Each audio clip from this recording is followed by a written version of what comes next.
মাদক চোরাচালান, পরিবেশ ধ্বংসসহ নানা অপকর্মে জড়িত রোহিঙ্গা শরণার্থীরা তারা অর্থনীতির ওপরও বড় ধরনের চাপ তৈরি করছে, এমন মন্তব্য করেছেন সেনাপ্রধান জেনারেল ওয়াকারুজ্জামান।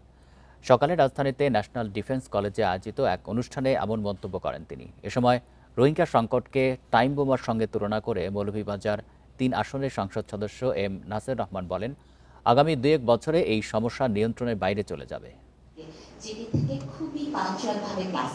সংসদ সদস্য, বিশ্ববিদ্যালয়ের শিক্ষক, সামরিক কর্মকর্তা, চিকিৎসক, সরকারি ও বেসরকারি সংস্থার সিনিয়র প্রতিনিধি, কূটনীতিক, সাংবাদিক এবং কর্পোরেট প্রতিনিধিদের অংশগ্রহণে ৩ সপ্তাহব্যাপী ক্যাপস্টোন কোর্স 2026-এর সমাপনী অনুষ্ঠান।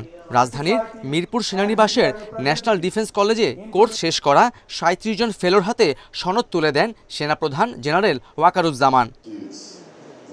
এ সময় মৌলভীবাজার ৩ আসনের সংসদ সদস্য এম নাসির রহমান বলেন, দেশে রোহিঙ্গা সংকট প্রকট হয়েছে, যা যে কোনো সময় নিয়ন্ত্রণের বাইরে চলে যাবে।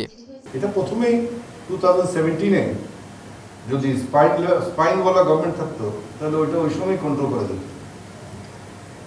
But since we had a spineless government at that time, এই জিনিসটা আজকে একটা বিরাট বেলুন হয়ে আমাদের এখানে আবির্ভূত হয়েছে। And it can burst in the coming few years into something very unpleasant.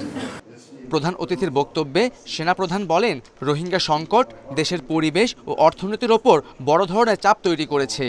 সেই সাথে মাদক পাচার, চোরাচালান সহ নানা ধরনের অপরাধের সঙ্গেও জড়িত রোহিঙ্গা শরণার্থীরা। আমাদের অনেক সমস্যা আছে, রোহিঙ্গা ইস্যুস।